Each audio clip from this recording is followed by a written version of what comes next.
Hello everyone, welcome to our channel. So बच्चे लोग, हम लोग पढ़ रहे हैं क्लास 12 बिजनेस स्टडीज के अंदर अपने वन शॉट रिविजन्स। तो फटाफट से आज अगले चैप्टर की अटेंडेंस लगा लो, क्योंकि आज भी हम बहुत ही बेहतरीन चैप्टर जो है हमारा वो रिवाइज करने वाले हैं, जिसका नाम क्या है, प्लानिंग। सो आज हम लोग वन शॉट रिवीजन करेंगे अपने चैप्टर नंबर 4 प्लानिंग का। तो फटाफट से बेटा अटेंडेंस लगाइए और फिर अपने लिए कमाल की चीज़ लेकर जाइए। तो देखो बेटा, आज आपको फिर से मिल रही हैं all acronyms at one place. तो फटाफट से इसका स्क्रीनशॉट ले लीजिए। चलिए बच्चों, स्टार्ट करते हैं with the meaning of planning. बेटा, प्लानिंग क्या है? Planning is always thinking in advance. कि हम जब भी प्लानिंग की बात करते हैं तो हमें फ्यूचर की याद आती है। हम हमेशा जब भी प्लानिंग वर्ड को यूज करते हैं इन अ जनरल वे भी, तब भी तो हमारे माइंड में यही आता है ना। क्या हम कभी भी प्लानिंग बीते हुए कल के लिए करते हैं? क्या नहीं, हम हमेशा प्लानिंग करते हैं आने वाले कल के लिए। तो planning is always thinking in advance, जहां पर हम कहीं ना कहीं अपने आने वाले कल के लिए कुछ ऑब्जेक्टिव सेट कर रहे होते हैं और ये सोच रहे होते हैं कि उस ऑब्जेक्टिव तक कैसे पहुंचा जाएगा, कि आज हम यहाँ पर हैं तो कल हम वहां तक कैसे पहुंचेंगे। प्लानिंग यही बताता है that where we are and where we want to go. आज हम कहाँ पर हैं, आज हमारी प्रेजेंट सिचुएशन क्या है और फ्यूचर सिचुएशन में हम क्या सोच रहे हैं, तो उसी का नाम है प्लानिंग। प्लानिंग कहीं ना कहीं आपको ये भी बताता है what is to be done, how it is to be done, when it is to be done. क्या करेंगे, कैसे करेंगे, कब करेंगे, ये सारी बातें के बारे में सोचना कहाँ जाके करते हो? प्लानिंग के अंदर ही तो करते हो। क्यों? क्योंकि प्लानिंग के अंदर बेटा आप लोग सेट करते हो कुछ ऑब्जेक्टिव्स, और उन ऑब्जेक्टिव्स को सेट करने के बाद उनको कैसे हासिल किया जाएगा, उसके लिए अलग अलग रास्तों के बारे में सोचते हो। यानी कि आप डिसाइड करते हो about the courses of action, और उसमें से जो भी सही रास्ता होगा उस रास्ते को आप करते हो चुनने का काम। तो इसी सब चीजों का नाम है क्या? प्लानिंग। तो देखिए जरा, प्लानिंग एक ऐसी प्रोसेस है जहां पर आप डिसाइड करते हो एडवांस में ही कि आपको फ्यूचर के बारे में क्या करना है, वो कौन से एक्शंस है जो आप फ्यूचर में लेने वाले हैं, जैसे कि what is to be done, when it is to be done, how it is to be done, and also by whom it is to be done. उसके अलावा planning is what managers at all the levels do. और planning कोई ऐसी चीज नहीं है जो सिर्फ टॉप लेवल कर रहा होता है, प्लानिंग तो हर लेवल का मैनेजर कर रहा होता है। It requires the decisions since it involves making a choice from the alternative courses of action. और क्योंकि किसी भी मंजिल तक पहुंचने के रास्ते तो बहुत सारे होते हैं, बट हमें चूज करना होता है वो सही रास्ता। तो इसलिए प्लानिंग के अंदर हमने कहा कि प्लानिंग के अंदर हमें करनी पड़ती है चॉइस। और जहां पर चॉइस करने की बात आती है बेटा, वहीं पर हम कहेंगे कि हम ले रहे हैं किसी ना किसी तरीके का कोई डिसीजन।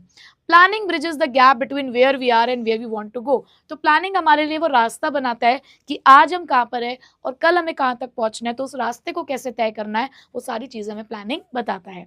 ठीक है, तो मीनिंग तो हो गया हमको एकदम क्लियर। अब आते हैं बेटा फीचर्स ऑफ प्लानिंग पे। तो फीचर्स ऑफ प्लानिंग को रिमाइंड करने के लिए फ्रेंड्स ने बनाया था ना प्लान, मैकडी में पेरी पेरी फ्राइज खाने का। बर्गर तो सब खाते हैं, हम लोग क्या खाते हैं? हम तो मैकडी में जाके खाते हैं पेरी पेरी फ्राइज। तो बेटा इसी में छुपे हैं हमारी सारी की सारी फीचर्स ऑफ प्लानिंग के पॉइंट्स, जिसमें सबसे पहले हमारे पास है एफ। एफ से मतलब है बेटा focus is on achieving objective. उसके बाद ये पी कहता है प्लानिंग है परवेसिव। एम से है planning is mental exercise. C से होता है कॉन्टिन्यूस। डी से होता है हमारे पास decision making, that planning involves decision making. फिर पी से है हमारे पास प्राइमरी फंक्शन ऑफ मैनेजमेंट, और देन एफ से है हमारे पास फ्यूचरिस्टिक। ठीक है, तो ये सारे के सारे हमारे फीचर्स इसी एक्रोनिम में छुपे हैं। तो बेटा बात करते हैं सबसे पहले पहले फीचर की, that planning focuses on achieving objective. अभी मैंने आपको ये बात बताई कि प्लानिंग के अंदर हम कर ही यही रहे हैं। क्या कर रहे हैं प्लानिंग के अंदर? हम प्लानिंग के अंदर सोच विचार का काम कर रहे हैं, हम प्लानिंग के अंदर ऑब्जेक्टिव सेट करने का काम कर रहे हैं और सोच रहे हैं कि कैसे उन ऑब्जेक्टिव्स को अचीव किया जाएगा। हम वो रास्ते ढूंढ रहे हैं जिसकी हेल्प से हम अपने ऑब्जेक्टिव्स को अचीव करेंगे। तो जब सारा का सारा फोकस उन ऑब्जेक्टिव्स के लिए ही है, तो ठीक तो कह रहे हैं कि प्लानिंग हमेशा ऑब्जेक्टिव्स को अचीव करने के बारे में सोचता है, क्योंकि प्लानिंग में आप डिसाइड ऑब्जेक्टिव को करते हो और उनको कैसे अचीव किया जाएगा उसी के बारे में सोचते हो। ठीक है, उसके बाद planning is a primary function of management. जब तक मैं प्लान ही नहीं करूंगी तो तब तक क्या ही करना है? मैंने एक फैक्ट्री लेकर छोड़ दी है, बट उस फैक्ट्री में मुझे करना क्या है मैं सोच ही नहीं रही हूँ। तो जब मैंने ये सोचा ही नहीं कि मुझे क्या काम करना है, तो मैं क्या तो अपनी एक्टिविटीज़ को आइडेंटिफाई करूँ, किस चीज़ के लिए मैं स्टाफ रखूँ। जब स्टाफ नहीं होगा तो डायरेक्टिंग किसकी होगी, यानी कि डायरेक्शन किसको दी जाएगी, इंस्ट्रक्शन किसको दी जाएगी, मोटिवेट किसको किया जाएगा। और जब कुछ काम ही नहीं हुआ तो कंट्रोल क्या करूँगी। तो बेटा प्लानिंग सबसे पहला फंक्शन है जिसके पीछे पीछे बाकी सारे फंक्शंस चलना शुरू होते हैं। मैं तो यही कहती हूँ कि प्लानिंग वो रेल का इंजन है जिसके पीछे पीछे फिर उसके डब्बे चलते हैं। तो इसीलिए प्लानिंग को बोला गया कि प्लानिंग हमारे लिए क्या है, प्लानिंग ये प्राइमरी फंक्शन है और बाकी सारे फंक्शंस जो है वो इसके पीछे पीछे चलते हैं। उसके बाद प्लानिंग है परवेसिव। परवेसिव क्यों? क्योंकि planning her level of management पर एग्जिस्ट करता है। चाहे कोई किसी भी लेवल का जो हमारा मैनेजर है वो कहीं पर भी ऑपरेट कर रहा हो, जैसे कि टॉप लेवल मिडिल लेवल के लिए प्लान करता है, या मैं कहूँ जो टॉप लेवल है वो पूरे ऑर्गेनाइजेशन के लिए प्लान करता है, मिडिल लेवल अपने अपने डिपार्टमेंट के लिए प्लान करता है, डिपार्टमेंटल प्लान्स बनाता है, ऑपरेशनल लेवल का जो सुपरवाइजर होता है वो डे टू डे प्लानिंग करता है कि डे टू डे हमें क्या काम करना है, उसके लिए उसकी प्लानिंग चलती है। तो हर एक लेवल का जो मैनेजर है वो प्लानिंग कर रहा है, और क्योंकि वो हर जगह पर अप्लाई हो रहा है इसलिए वो क्या है, परवेसिव। उसके बाद planning is a continuous process. Planning क्या है बेटा? प्लानिंग एक कॉन्टिन्यूस प्रोसेस है। कॉन्टिन्यूस मतलब लगातार चलने वाली, ये कोई वन टाइम एक्टिविटी नहीं है। जब तक आप अपने ऑर्गेनाइजेशन में काम कर रहे हो तो हर काम के लिए आप एक प्लानिंग कर रहे हो। तो जैसे आपकी एक एक्टिविटी, एक आपका प्लान कंप्लीट हो जाता है तो दूसरी एक्टिविटी के लिए फिर से प्लान स्टार्ट हो जाता है। जैसे कि आज आप प्लान कर रहे हो कि क्लास 12th में अच्छे मार्क्स कैसे स्कोर करने हैं, कल को आपकी प्लानिंग रहेगी कि कैसे प्रोफेशनल कोर्सेज में एंटर करना है, कैसे सीयूईटी में अच्छे मार्क्स लेकर आने हैं, कैसे किसी अच्छे कॉलेज में एडमिशन लेना है, फिर उसके आगे अच्छी जॉब के बारे में सोचोगे। तो आपकी जिस तरीके से लाइफ की प्लानिंग खत्म नहीं हो रही है उसी तरीके से ऑर्गेनाइजेशन के अंदर भी प्लानिंग कभी खत्म नहीं होती। तो ये क्या है, एक कॉन्टिन्यूअस प्रोसेस है। प्लानिंग फ्यूचरिस्टिक है। क्यों भाई? प्लानिंग में हम सोच ही आगे के बारे में रहे हैं ना। Planning always involves looking ahead. यहाँ तो हम सोचते ही आगे के बारे में, सोचते ही हम अपने फ्यूचर के बारे में है, क्योंकि ये हमारी मदद करता है फ्यूचर के बारे में सोचने के लिए। हमें ये कहते हैं कि planning helps in peeping into the future. Peeping का मतलब होता है झांकना, कि कई हद तक आज जो हम सोच रहे हैं वो हमें कल के बारे में अनुमान लगाने में मदद करते हैं कि यार देखो कल को अगर किसी अच्छे कॉलेज में एडमिशन मिल गया तो कितना मजा आएगा ना, कल को अगर मेरे बोर्ड एग्जाम्स में बहुत अच्छे मार्क्स आ गए तो सब लोग कितना खुश होंगे ना, खुद को भी एक सेटिस्फेक्शन मिलेगा, पेरेंट्स भी खुश होंगे, टीचर्स भी खुश होंगे और सोसाइटी में भी बहुत नाम हो जाएगा। है कितना अच्छा लगेगा ना। तो उस फीलिंग को आप आज एंजॉय कर सकते हो। क्यों? क्योंकि प्लानिंग तुम्हारी मदद करता है कि आज सोचो कल के बारे में। तो प्लानिंग हमेशा क्या है बेटा? फ्यूचरिस्टिक होता है। उसके बाद planning involves decision making. Planning क्या करता है बेटा? डिसीजन मेकिंग में मदद करता है। जैसे कि तुम अगर आज सोच रहे हो कि तुम्हें एक अच्छे कॉलेज में एडमिशन लेना है ना, तो तुमने कहीं ना कहीं प्लानिंग कर रखी होगी। तुम्हारे माइंड में अगर कोई अच्छा कॉलेज या अच्छा कोई प्रोफेशन है जिसको तुम्हें क्लास 12th के बाद परस्यू करना है, तो कहीं ना कहीं तुम उसके लिए अपनी प्लानिंग बनाकर चल रहे होगे। तुमने कहीं ना कहीं कोई लिस्ट बनाई होगी कॉलेजेस की। ऐसा नहीं है कि एक ही कॉलेज के बारे में सोच रहे होगे, अलग अलग कॉलेजेस के बारे में सोच रहे होगे। और जब कल को आप सीयूईटी का फॉर्म भरोगे तब भी आपको ये सारी बातें पता चलेंगी कि वहां पर भी आपको एक प्रेफरेंस लिस्ट देनी होती है। तो आप उसमें से सिलेक्शन करोगे। कॉलेजेस तो बहुत सारे हैं ना, बट आप अपने अकॉर्डिंग जो आपको अच्छा लगता है, जो आपके लिए सुटेबल है, आप उसे सिलेक्ट करने वाले हो ना। तो जहां पर सिलेक्शन आता है वहां पर क्या होता है बेटा? डिसीजन ले रहे हो आप, है ना। तो प्लानिंग हमेशा यहाँ पर डिसीजन मेकिंग को इन्वॉल्व करता है, क्योंकि प्लानिंग के अंदर हम लोग बहुत सारे कोर्सेज ऑफ एक्शन के बारे में सोचते हैं कि ऑब्जेक्टिव को कैसे अचीव किया जा सकता है। तो क्योंकि यहाँ पर ऑल्टरनेटिव कोर्सेज में से बेस्ट वाले का सिलेक्शन होता है, तो इसीलिए हम कहते हैं कि प्लानिंग के अंदर डिसीजन मेकिंग है। प्लानिंग एक मेंटल एक्सरसाइज है भाई, सोच विचार का काम है। प्लानिंग के अंदर हम कहते हैं कि यहाँ पर माइंड का इन्वॉल्विंग है, एप्लीकेशन ऑफ माइंड। आपको दिमाग का इस्तेमाल करना पड़ेगा भाई। अगर आपने इसका इस्तेमाल ही नहीं किया तो क्या ही प्लान करोगे? क्योंकि प्लानिंग के अंदर हमें फोरसाइट के बारे में भी सोचना है। मतलब कि आज जो आप सोच रहे हो कि आज अगर आप डिसीजन लोगे तो कल को उसका क्या कॉन्सिक्वेंस हो सकता है, क्या आउटकम हो सकता है, आपको दूर तक सोचने की आपके अंदर क्षमता होनी चाहिए। तो वो कहाँ से आएगा? वो यहीं से आएगा ना। आपको इमेजिनेटिव होना है, आपको इंटेलिजेंट होना है, आपको सोचना है, साउंड जजमेंट लेने हैं आपको यहाँ पर कि सही आपको डिसीजन लेना है। तो क्योंकि यहाँ पर बहुत ज्यादा आप दिमाग से काम ले रहे हो, तो इसीलिए बोला गया कि प्लानिंग क्या है? Mental exercise. आपके दिमाग को कहता है कि भाई शांत मत बैठ, काम करता रहे। तो हमेशा ये कंसर्न होता है थिंकिंग से रादर देन डूइंग। यहाँ पे लेकिन सिर्फ हम सोच विचार ही कर रहे हैं। ठीक है। सो बेटा ये हमारे कंप्लीट हुए features of planning. So Thums up कर देना कि yes ma'am features of planning हमें क्लियर है। चलो आ जाते हैं इंपॉर्टेंस ऑफ प्लानिंग पर। और इंपॉर्टेंस ऑफ प्लानिंग के लिए हमें फिर से सर को याद करना पड़ेगा। कौन से वाले सर को यार?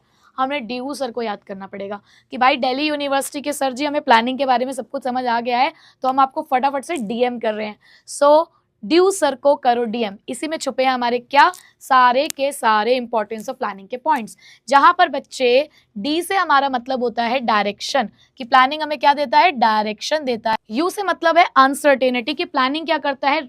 रिड्यूस करता है द रिस्क ऑफ अनसर्टेनिटी। उसके बाद बेटा एस से है स्टैंडर्ड फॉर कंट्रोलिंग, कि प्लानिंग क्या करता है? स्टैंडर्ड सेट करता है फॉर द कंट्रोलिंग। आई से है बेटा इनोवेटिव आइडियाज, की प्लानिंग क्या करता है? इनोवेटिव आइडियाज को प्रमोट करता है। आर से मतलब होता है it reduces the overlapping and wasteful activities, कि रिड्यूस करता है बेकार की एक्टिविटी को। और डीएम का मतलब है डिसीजन मेकिंग, की प्लानिंग डिसीजन मेकिंग में मदद करता है। तो चलिए वन बाय वन इन सारे इंपॉर्टेंस को समझते हैं। सबसे पहले इंपॉर्टेंस है बेटा यहाँ पर हमारे पास प्लानिंग प्रोवाइड्स डायरेक्शन, कि क्योंकि प्लानिंग आपको स्टार्टिंग में बता देता है। प्लानिंग के अंदर आपने आज ही सोच लिया है कि क्या करना है, तो जब आपने सोच लिया है, जब आपका टारगेट सेट है कि नहीं यार इस बार बोर्ड एग्जाम आने वाले हैं ना, तो 11th तक कर लिया जो करना था, बहुत मौज मस्ती कर ली, अभी 12th में भी आधा टाइम मौज मस्ती कर ही ली है, कोई दिक्कत वाली बात नहीं है, लेकिन अब कम बैक करना है।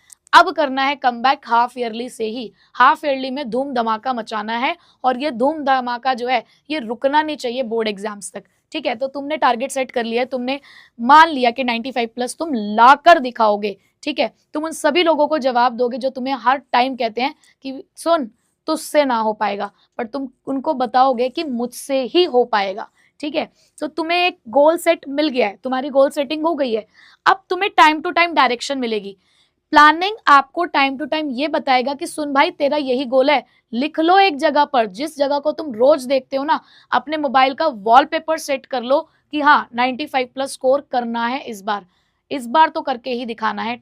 आखिरी मौका है, क्योंकि इसके बाद स्कूल खत्म हो जाएगा, फिर ये मौका नहीं मिलेगा। ठीक है ना, तो करके दिखाना है। तो यहाँ पर तुम्हें बार बार प्लानिंग क्या करेगा, क्योंकि तुम्हारे माइंड में एक चीज सेट है, तो वो तुम्हें टाइम टू टाइम डायरेक्शन देगा। बट वहीं पे अगर तुमने प्लानिंग नहीं करी तो तुम हमेशा ट्रैक से भटकते रहोगे, अलग अलग डायरेक्शन में जाके काम करोगे। क्योंकि जब तुमने 95 प्लस का गोल बनाया होगा ना, तो तुम्हारी जो बाकी की एक्टिविटीज है वो उसी के अलाइनमेंट में होंगी, कि मुझे रेगुलरली स्टडीज करनी है, मुझे नोट्स बनाने हैं, केस स्टडी सॉल्व करनी है, पेपर्स की प्रैक्टिस करनी है, टेस्ट अटेंड करने हैं। तो तुम्हें गाइडेंस मिल गई, तुमको डायरेक्शन मिल गया। बट अगर ये प्लानिंग नहीं होगी तो तुम भटकते रहोगे, कभी इधर कभी उधर कभी उधर, और कभी तुम्हारा गोल कोई अचीव नहीं हो पाएगा। ठीक है, तो प्लानिंग हमेशा तुम्हें डायरेक्शन देता है। ऑर्गेनाइजेशन में भी ऐसा ही होता है कि एम्प्लॉइज को पहले से टारगेट सेट करके दे दिया जाता है ताकि वो उसी ट्रैक पर चलते रहें। उसके बाद प्लानिंग रिड्यूस करता है द रिस्क ऑफ अनसर्टेनिटी। देखो प्लानिंग ना कभी भी आपको ये नहीं कहेगा कि आने वाले खतरों से आप बच ही गए हो। अनसर्टेनिटी का मतलब क्या होता है? ऐसे इवेंट जिनको हम प्रिडिक्ट नहीं कर सकते, बट हाँ हम उनके लिए खुद को प्रिपेयर भी जरूर कर सकते हैं। कि चलो ठीक है, आपने सोचा है कि आप ना क्लास 12th के बाद अपना फाउंडेशन एग्जाम दोगे, चार्टर्ड अकाउंटेंट आपको बनना है, फाउंडेशन एग्जाम आप देने वाले हो। बट स्टिल कहीं ना कहीं सभी लोग ये जानते हैं कि उसका जो लेवल है वो थोड़ा सा हाई है। समटाइम्स हो सकता है कि फर्स्ट अटेम्प्ट में क्लियर ना हो, तो बिल्कुल क्या उसी के ऊपर डिपेंड हो जाए? नहीं, हम साइड बाय साइड सीयूईटी की प्रिपरेशन भी कर रहे हैं कि इन केस अगर फाउंडेशन हमारा क्लियर नहीं हो पाया तो रेगुलर कॉलेज कर लेंगे तब तक, और साथ में प्रिपरेशन करते रहेंगे। तो मतलब आपने क्या किया, आपने एक प्लानिंग कर ली कि अगर ये नहीं तो ये ही सही। तो आपने कि भाई अचानक से अगर आपको लगता है कि फाउंडेशन क्लियर नहीं हुआ, आपने सारी मेहनत उसमें लगा दी, सीयूईटी का फॉर्म भी नहीं भरा, तो आपका सारा टाइम क्या हो गया? वेस्ट हो गया ना। तो प्लानिंग अगर पहले से करके रखोगे तो आने वाले खतरों को कम कर सकते हो। मैं ये नहीं कह रही कि उससे आप बच सकते हो, बट उसके रिस्क को आप कम कर सकते हो। तो यहाँ पे यही बात लिखी हुई है कि प्लानिंग क्या करता है, क्योंकि आप एडवांस में डिसाइड करते हो, तो आप यहाँ पे जो भी टास्क को परफॉर्म करेंगे तो प्लानिंग आपको ये शो करेगा कि कैसे उन चेंजेस के साथ आपको डील करना है, चाहे वो अनसर्टेन इवेंट से क्यों ना हो। ठीक है, देन प्लानिंग रिड्यूस करता है ओवरलैपिंग एंड वेस्टफुल एक्टिविटीज को, क्योंकि आप सारी चीजों को पहले से प्लान कर रहे हो, आपके सामने आपका पूरा टाइम टेबल सेट है, आपका पूरा स्केड्यूल सेट है, तो आपके जितनी भी एक्टिविटीज होंगी वो उसी के अकॉर्डिंग होगी। तो जितनी भी यूजलेस या वेस्टफुल एक्टिविटीज है आप उनको एलिमिनेट करोगे। क्योंकि क्या होता है ना, हम क्यों कहते हैं कि बेटा आप प्लानिंग के साथ पढ़ो, आप एक दिन पहले डिसाइड कर लो कि कल आपको क्या पढ़ना है, इवन टॉपिक तक डिसाइड कर लो। मैं तो ये कहती हूँ कि जब आप पढ़ने बैठते हो ना, तो अपने नोट्स और बुक में हर एक टॉपिक के ऊपर ना डेट लिख दो कि आज के डेट में मुझे ये काम करना है। एक हफ्ते की प्लानिंग पहले से करके रखो, उसके ऊपर डेट मेंशन कर दो कि इस डेट पे ये 2 टॉपिक करने हैं, इस डेट पे ये 2 टॉपिक करने हैं। इससे क्या होगा कि बच्चे कई बार इसलिए भी नहीं पढ़ पाते क्योंकि उनका आधा टाइम वेस्ट हो जाता है ये सोचने में कि क्या करें, है ना। आधा पौना घंटा तो वो यही सोचते रहते हैं कि क्या स्टार्ट करें, कहाँ से स्टार्ट करें, और अल्टीमेटली फिर वो कुछ भी नहीं कर पाते। तो प्लानिंग आपको यही समझाता है कि जब आप पहले से किसी चीज के बारे में प्रिपेयर रहते हो, हम यहाँ पर भी हर एक पर्सन को, हर एक डिपार्टमेंट को पहले से ये बता देते हैं कि भाई आपको क्या करना है, तो उनको सोचना ही नहीं है, आना है, काम करना है, चले जाना है। तो यहाँ पर आपका जो टाइम है वो सेव होता है, कोई माइंड में कंफ्यूजन नहीं होता, कोई मिसअंडरस्टैंडिंग नहीं होती, ठीक है। उसके बाद प्लानिंग प्रमोट करता है इनोवेटिव आइडियाज को। हम प्लानिंग जब करते हैं तो क्या पुरानी घिसी पिटी चीजों के लिए कर रहे हैं क्या, जो सब करते आ रहे हैं क्या उसी चीज के लिए हम प्लानिंग करते हैं? नहीं, हम नई चीजों के लिए प्लानिंग करते हैं कि देखो ये तो सब लोग करते हैं, हम कुछ अलग करके दिखाएंगे। तो क्योंकि यहाँ पर कहीं ना कहीं आप कुछ अलग हटकर सोचने की कोशिश करते हो, और देखो बेटा हर किसी का दिमाग अलग चलता है, तो प्लानिंग कहीं ना कहीं इनोवेटिव आइडियाज को प्रमोट करता है। क्योंकि प्लानिंग के अंदर हम कहते यही है कि डिस्कशन के टाइम पर नई नई चीजों को हमें यहाँ पर लेकर आना है, ठीक है।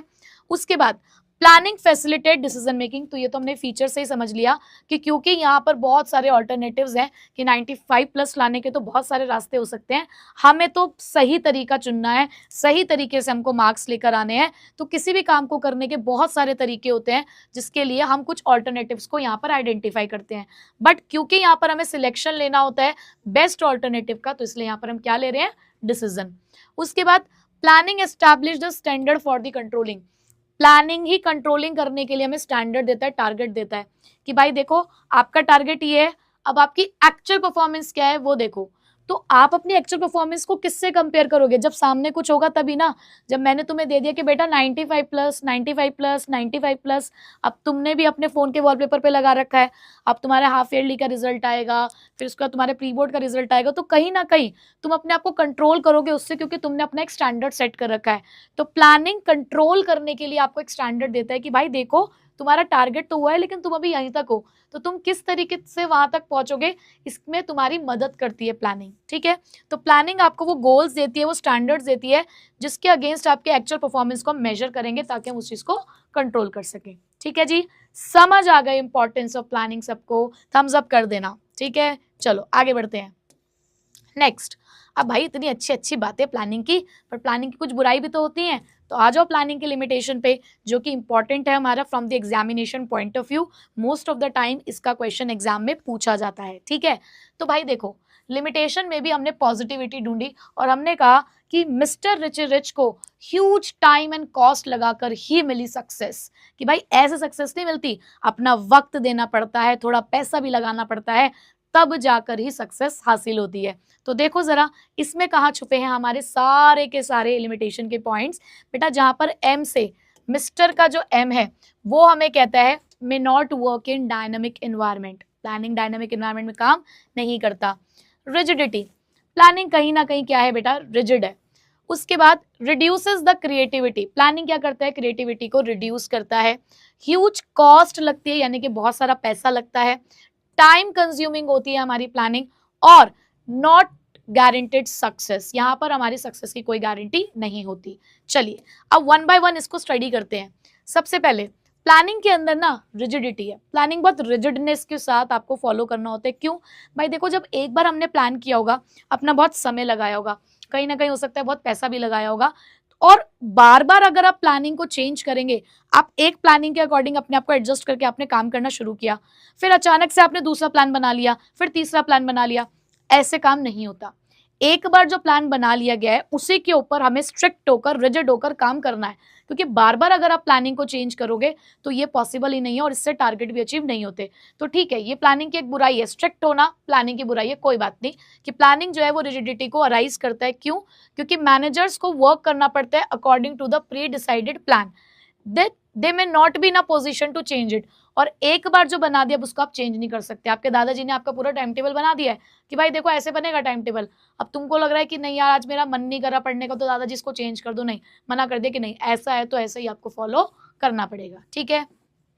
Planning involves huge cost. Planning के अंदर बहुत सारा पैसा लगता है, क्यों? क्योंकि जब हम प्लानिंग करते हैं ना तो उस टाइम पर हमें बहुत सारे लोगों के साथ डिस्कशन करना पड़ता है, एक्सपर्ट बुलवाने पड़ते हैं, बोर्ड मीटिंग्स करानी पड़ती हैं, क्योंकि भाई देखो आप अपने पूरे ऑर्गेनाइजेशन के लिए प्लान कर रहे हो तो ऐसे तो प्लान नहीं कर लोगे, तो बहुत सारे स्पेशलिस्ट के साथ क्योंकि यहाँ पे हमें बातचीत करनी होती है, हमें प्रीलिमिनरी इन्वेस्टिगेशन करनी होती है to find out the viability of the plan.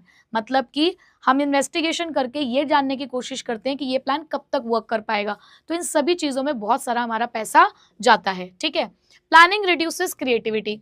अब प्लानिंग क्रिएटिविटी को क्यों रिड्यूस करता है? क्योंकि आपको प्लान बनाने की अनुमति नहीं है। अगर आप एक मिडिल लेवल के या अगर आप एक ऑपरेशनल लेवल के पर्सन हो तो आप ना जो मेन प्लान होता है उसके अकॉर्डिंग अपने खुद के प्लान बनाते हैं।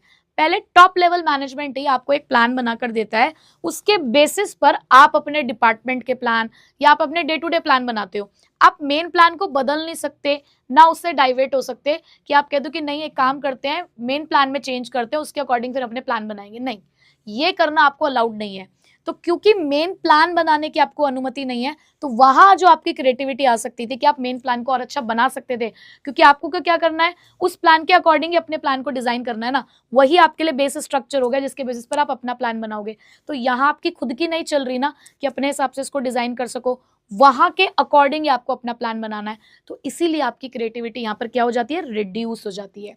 तो बहुत सारे बच्चे इन दोनों में कंफ्यूज होते हैं, बट मैंने जो अभी वर्ड्स यूज करे इससे आपको एक क्लैरिटी मिल गई होगी कि ये कहता है कि जो बन गया है उसको फॉलो करना है, वैसे ही ये कहता है क्रिएटिविटी कहाँ नहीं है कि आप उसको बना नहीं सकते खुद से, आपको जो बन चुका है उसके बेसिस पे अपने खुद के प्लान्स बनाने होते हैं और उसको फॉलो करना होता है, ठीक है। तो ये डिफरेंस है रिजिडिटी और क्रिएटिविटी के बीच में।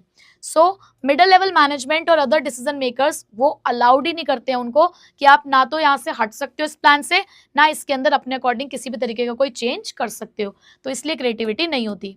उसके बाद प्लानिंग डायनामिक एनवायरनमेंट में काम नहीं करता। भाई देखो बिजनेस एनवायरनमेंट को एक्यूरेटली प्रिडिक्ट करना तो किसी के हाथों में भी नहीं है, हम सिर्फ अनुमान लगाते हैं, उस अनुमान के बेसिस पर अपने प्लान बनाते हैं, उसको एक्यूरेटली प्रिडिक्ट करना तो कोई नहीं कर सकता। अब बदलते हुए एनवायरनमेंट के साथ बार बार प्लानिंग चेंज हो ऐसा नहीं होगा, बार बार क्या बोर्ड मीटिंग्स हेल्ड करेंगे, बार बार इन्वेस्टिगेशन करेंगे, नहीं। तो कई बार क्या होता है कि बिजनेस एनवायरनमेंट चेंज हो जाने की वजह से भी हमारे जो प्लान्स होते हैं वो फेल हो जाते हैं, ठीक है, क्योंकि वो डायनामिक एनवायरनमेंट में काम नहीं कर पाते। उसके बाद प्लानिंग कभी भी आपको सक्सेस की गारंटी नहीं देगा। बहुत सारे लोग ये सोचते हैं कि यार अब तक जैसे करते आए हैं आगे भी ऐसे करेंगे तो सक्सेस मिल ही जाएगी, 11th में जैसे पढ़ाई की थी वैसे 12th में भी करेंगे तो ठीक है हो जाएगा। भाई वो 11th थी, वो तब की सिचुएशन अलग थी, 11th स्कूल लेवल पर होती है, उसका काम अलग होता है, बट 12th आपकी भाई इतने सारे बच्चों के साथ तुम्हारा कंपटीशन है, सिचुएशन ही अलग है। तो बहुत सारे मैनेजर्स भी होते हैं ऑर्गेनाइजेशन में, उनको भी ये लगता है कि यार पिछले साल जब सेल्स बढ़ाई थी ना तो हमने ये काम किया था और बहुत सक्सेसफुल हुआ था हमारा ये प्लान, चलो इस साल भी यही करके देखते हैं। भाई उस साल जब तुमने अपनी किसी एक स्ट्रैटेजी का इस्तेमाल किया तब मार्केट में कॉम्पिटिटर नहीं थे, आज मार्केट में कॉम्पिटिटर आ चुके हैं, तो क्या सेम प्लानिंग तुम्हारी वर्क करेगी? नहीं। तो बहुत सारे मैनेजर्स की टेंडेंसी होती है कि प्रीवियसली टेस्टेड और ट्राइड प्लान्स को अप्लाई करने की कोशिश करते हैं, बट कभी भी कोई सक्सेसफुल प्लान आपको सक्सेस की गारंटी, फिर से सक्सेस की गारंटी नहीं देता है। टाइम कंज्यूमिंग है, क्यों? क्योंकि आपको वही बातचीत करनी है, बहुत सारे लोगों के साथ इन्वेस्टिगेशन करनी है, तो इन सभी प्रोसेस में बहुत सारा टाइम लग जाता है, ठीक है। तो बेटा ये थी आपकी limitation of planning, thumbs up कर दो कि यस मैम लिमिटेशन भी हमको क्लियर है। नेक्स्ट आते हैं बच्चों प्रोसेस ऑफ प्लानिंग की तरफ, और प्रोसेस ऑफ प्लानिंग के लिए मैं कहती हूँ क्या, stress dies if planning work. अगर आपकी प्लानिंग अच्छे से हो जाती है तो हमारा स्ट्रेस क्या हो जाता है, बिल्कुल खत्म हो जाता है ना। तो बस इसी में छुपे हैं क्या, हमारी सारे प्रोसेस के पॉइंट्स। तो कैसे छुपे हैं मैडम ये तो बताओ। तो बेटा एस से क्या होता है, एस से होता है बेटा सेटिंग ऑब्जेक्टिव्स, ठीक है। फिर उसके बाद डी से क्या है, डी से डेवलपिंग प्रेमिसेस, आई से है identifying the alternative courses of action, E से है इवैल्यूएटिंग द ऑल्टरनेटिव्स, एस से है सिलेक्टिंग द ऑल्टरनेटिव, और आई से होता है बेटा इम्प्लीमेंटिंग द प्लान, और एफ से होता है फॉलो अप एक्शन, ठीक है। तो ये सारे के सारे हमारे जो पॉइंट्स हैं वो इसमें हमारे छुपे हुए थे। चलिए अब वन बाय वन उनके ऊपर बात करते हैं। सबसे पहले सेटिंग ऑब्जेक्टिव। अब भाई देखो प्लानिंग शुरू ही कहाँ से होती है, प्लानिंग की जो डेफिनेशन है उसी में सारी प्रोसेस जो है छुपी हुई है। तूने हमें क्या समझाया कि planning is defined as setting objectives, कि प्लानिंग में सबसे पहला आपका काम ये है कि ऑब्जेक्टिव सेट करो, तभी आगे क्या प्रोसेस स्टार्ट हो पाएगा। तो प्लानिंग हमें थिंकिंग इन एडवांस कराकर ऑब्जेक्टिव सेट करने में मदद करता है, ताकि वो एक क्राइटेरिया सेट कर सके, ताकि आगे के जो हमारे फंक्शंस हैं वो परफॉर्म किए जा सके। तो ऑब्जेक्टिव्स क्या होते हैं? पहली बात तो ऑब्जेक्टिव्स वो एंड पॉइंट्स होते हैं जिस तक पहुंचने के लिए हर एक मैनेजर कोशिश करता है, जिसको कब सेट कर लेना चाहिए, एडवांस में सेट कर लेना चाहिए for the entire organisation, for the each department और यूनिट, ऑर्गेनाइजेशन के अंदर जितने भी काम कर रही हैं। और ऑब्जेक्टिव हमेशा क्लियरली स्टेटेड होने चाहिए हर एक डिपार्टमेंट और यूनिट को, और ये न्यूमेरिकल टर्म्स में होनी चाहिए, यानी कि जिसको आप मेजर कर सकते हो। ठीक है, जैसे कि हम अच्छी सेल्स करेंगे तो भाई अच्छा बच्चा हमारे लिए कुछ नहीं है, हम अपनी सेल्स को 20% से इंक्रीज करेंगे, ये हमारे लिए एक ऑब्जेक्टिव है। जैसे ही ऑब्जेक्टिव मिलते हैं तो हमारे माइंड में ओवर थिंकिंग होनी शुरू हो जाती है। मैं तो कहती हूँ इसको ओवर थिंकिंग नहीं है, मतलब है कि डेवलपिंग प्रेमिसेस।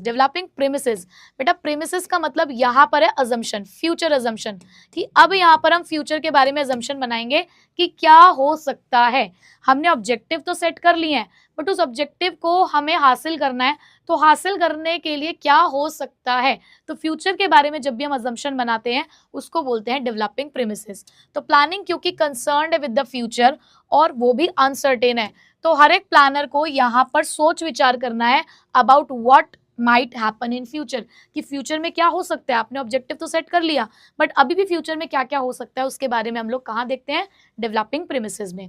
अब उन्हीं सब चीजों को देखने के बाद हमें रास्ते खोजने हैं कि भाई ऑब्जेक्टिव तो सेट कर लिया, तुम तो कह रहे हो 20% से सेल इंक्रीज करोगे, कैसे कैसे, तो आइडेंटिफाई करो ना वो रास्ते की कैसे। So identifying alternative courses of action का मतलब है कि एक बार जब आपने ऑब्जेक्टिव को सेट कर लिया, अजम्पशन भी बना ली, तो भाई अब फाइंड आउट करो वो रास्ते जिससे आप गोल्स तक पहुंच पाओगे, कि भाई अपना कॉस्ट हमें कम करना है, मार्केटिंग अगर हमें ज़्यादा करनी है, या फिर हम कुछ और इनोवेटिव चीज़ लेकर आए यहाँ पर, या फिर स्कीम्स ज़्यादा से ज़्यादा हम लोग यहाँ पर चलाएं, कैसे कर सकते हैं हम इस चीज़ को कि 20% हमारी जो सेल्स है वो बूस्ट हो जाए। ठीक है, अब आपने रास्ते ढूंढने शुरू करे। अब रास्ते तो ढूंढ लिए, पर हर रास्ता सही हो ये तो सही नहीं है ना, हर रास्ता सही हो ये जरूरी नहीं है। आपको चुनना है अपने लिए एक सही रास्ता जो आपके लिए सुटेबल है।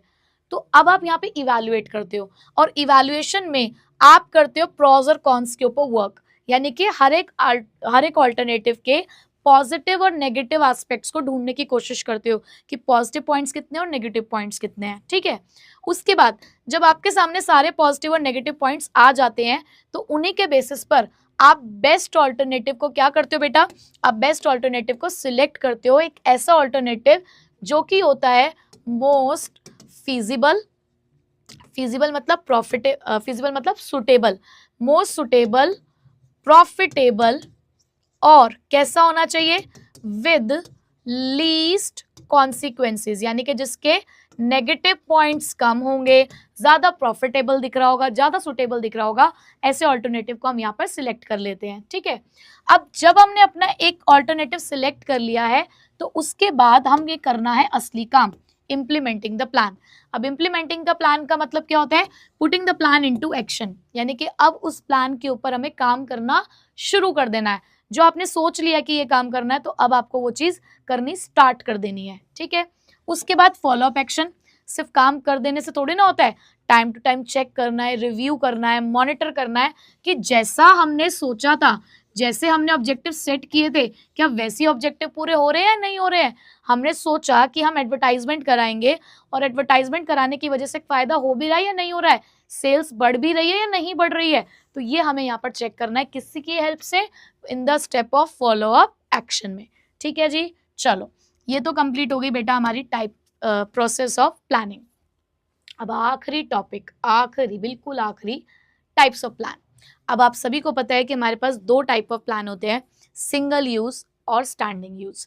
सिंगल यूज प्लान वो प्लान्स होते हैं जिसको हम सिर्फ एक ही बार इस्तेमाल करते हैं, जो वन टाइम होते हैं, जो हमारे ऐसे हैं कि यार एक एक्टिविटी के लिए हमने वो प्लान डिजाइन किया, उसके बाद दोबारा हम उसको इस्तेमाल नहीं कर सकते, जैसे कि बजट।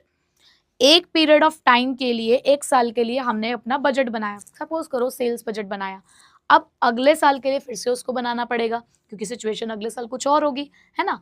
इसी तरीके से हमारे कुछ स्टैंडिंग यूज प्लान होते हैं, लेकिन जिसको आप रिपीटेडली इस्तेमाल कर सकते हो, जैसे कि रूल को कहाँ ही हमें बदलना है, एक बार हमने अपनी कंपनी का रूल बना लिया, उसको बार बार हम इस्तेमाल कर सकते हैं, ठीक है। तो इस तरीके से हमारे जो प्लान्स होते हैं वो 2 कैटेगरीज में डिवाइडेड होते हैं। बट 2 प्लान ऐसे हैं जिसको किसी भी कैटेगरी में नहीं रखा गया है, ऑब्जेक्टिव और स्ट्रैटेजी, क्योंकि somehow at one point of time ये हमें लगता है कि ये सिंगल यूज है, but at another point of time हमें ये लगता है कि ये स्टैंडिंग यूज है, यानी कि इसको हम बार बार भी इस्तेमाल कर सकते हैं, ठीक है, डिपेंडिंग अपॉन द सिचुएशन। चलिए स्टार्ट करते हैं टाइप्स ऑफ प्लान। लेकिन ऐसे कैसे? प्लान को डिस्कस करने के लिए मस्ती ब्रदर्स ने बनाया programme for the pizza party. Peri peri fries तो खा लिए मैकडी में जाके, अब हमारे मस्ती ब्रदर्स ने बनाया है प्रोग्राम पिज्जा पार्टी का, ठीक है। अब इसमें छुपे हैं हमारे सारे प्लान। कैसे?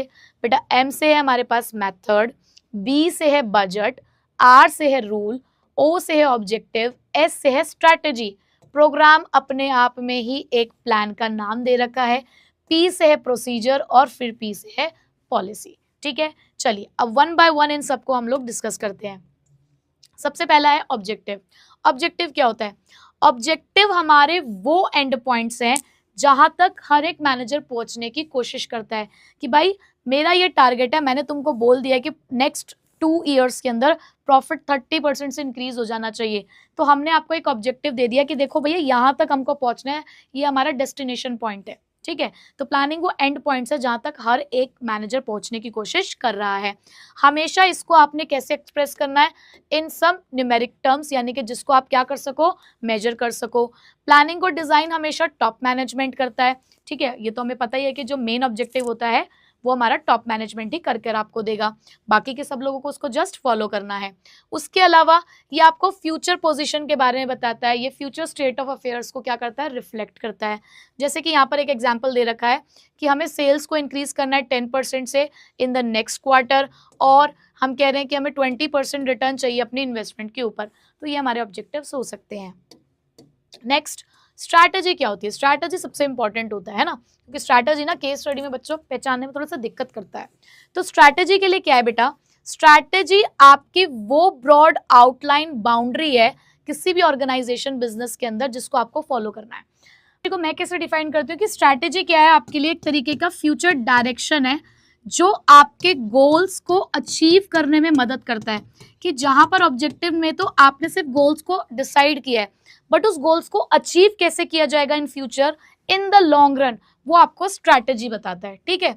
तो स्ट्रैटेजी के अंदर हम लोग यहाँ पर बात करते हैं कि स्ट्रैटेजी ना एक कॉम्प्रिहेंसिव प्लान है, क्योंकि इसके ना कुछ डायमेंशन है, यानी कि इसके अंदर आपको कुछ काम करना होता है। क्या काम करना होता है? सबसे पहला आपको यहाँ पे एक लॉन्ग टर्म ऑब्जेक्टिव डिटरमाइन करना है, आपको डिसाइड करना है कि आपका लॉन्ग टर्म ऑब्जेक्टिव क्या है। उस ऑब्जेक्टिव को अचीव करने के लिए आपको एक पर्टिकुलर कोर्स ऑफ एक्शन के बारे में सोचना है, और उसके बाद आपको यहाँ पर डिसाइड करना है कि कौन से वो नेसेसरी रिसोर्सेज हैं जिसे आप एलोकेट करोगे यहाँ पर टू अचीव दोज ऑब्जेक्टिव। तो लॉन्ग टर्म ऑब्जेक्टिव डिसाइड किया, ऑल्टरनेटिव के बारे में सोचा, रिसोर्सेज के बारे में सोचा। तो क्योंकि इतना सब कुछ सोच रहे हो इसलिए क्या बोलते हैं हम स्ट्रैटेजी को? Comprehensive plan. प्लस एक बात और हमें यहाँ पर ध्यान में रखनी चाहिए स्ट्रैटेजी बनाते टाइम, अपना बिजनेस एनवायरनमेंट। स्ट्रैटेजी इसलिए भी एक कॉम्प्लेक्स प्लान के अंदर काउंट होता है क्योंकि यहाँ पर ना बिजनेस एनवायरनमेंट के अकॉर्डिंग आपको अपनी स्ट्रैटेजी को बार बार चेंज करना पड़ता है, ठीक है। तो इसलिए इसको बोला गया कि स्ट्रैटेजी क्या है? कॉम्प्रिहेंसिव प्लान है। अब जैसे कि यहाँ पर उन्होंने एक एग्जाम्पल दिया कि आपने कोई नया प्रोडक्ट लॉन्च किया। अब नया प्रोडक्ट लॉन्च किया तो आपको क्या क्या सोचना है, किस किस चीज़ की स्ट्रैटेजी बनानी है, कि क्या चैनल ऑफ डिस्ट्रीब्यूशन होगा, कितने मिडल मैन होंगे, प्राइस कितना रखेंगे, एडवर्टाइज कैसे करेंगे, इन सब चीज़ों के बारे में सोचना आपकी स्ट्रैटेजी होती है, ठीक है। उसके बाद आती है पॉलिसी। पॉलिसी क्या होती है बेटा? पॉलिसी होती है कुछ जनरल गाइडलाइंस, ये आपके कीवर्ड्स हैं। पॉलिसी क्या आपके लिए? कुछ जनरल गाइडलाइंस हैं जो आपकी एनर्जी को चैनलाइज करता है। क्या करता है बेटा? आपकी एनर्जी को चैनलाइज मतलब यूटिलाइज करता है, एक पर्टिकुलर डायरेक्शन में आपको लेकर जाता है ताकि आप अपने टास्क को अचीव कर सके। तो क्या है आपकी पॉलिसी? पॉलिसी एक जनरल गाइडलाइंस है जो आपकी एनर्जी को चैनलाइज करता है टुवर्ड्स अ पर्टिकुलर डायरेक्शन, कि मतलब बिल्कुल पिक्चर क्लियर हो जाती है। जैसे कि यहाँ पर आपको डायरेक्शन मिलती है किसी भी काम को करने के लिए कि कुछ प्री डिटरमाइंड ऑब्जेक्टिव है, उसको कैसे पूरा करना है। फॉर एग्जाम्पल, किसी भी ऑर्गेनाइजेशन की पॉलिसी है कि वो गुड्स को कैश पे ही बेचते हैं, हमारी तो पॉलिसी यही है कि हम कैश में डील करेंगे, तो बिल्कुल पिक्चर क्लियर है ना, आपकी एनर्जी उसी तरफ जा रही है, एक पर्टिकुलर डायरेक्शन, सबको वही सोचना है कि भाई हमें तो गुड्स कैश में बेचना है, ठीक है।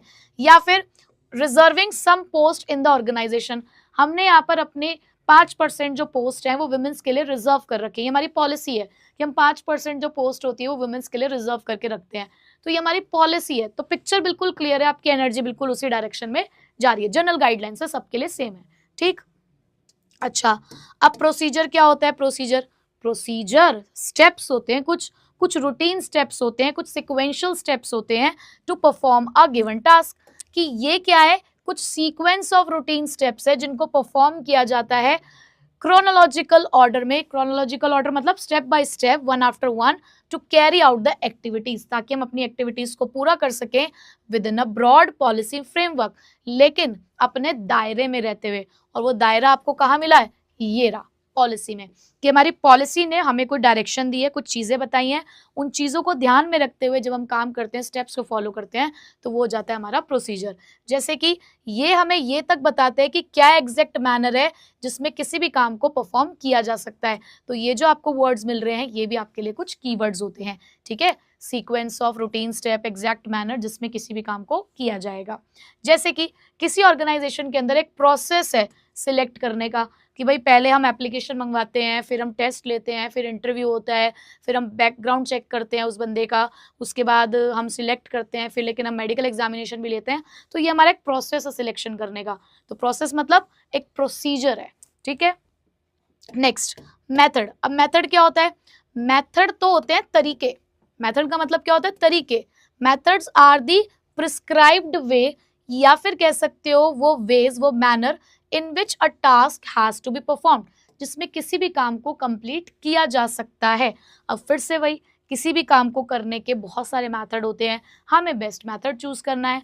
जैसे कि अगर मुझे अपने यहाँ पर लोअर लेवल ऑफ मैनेजमेंट को ट्रेनिंग देनी है, तो दो मेथड होते हैं ट्रेनिंग देने के, of the job, on the job. तो क्योंकि ज़्यादातर ऑपरेशनल लेवल पर कुछ जो हमारे जो वर्क है वो टेक्निकल वर्क होता है, तो वहाँ पर हम लोग ऑन द जॉब ट्रेनिंग देते हैं।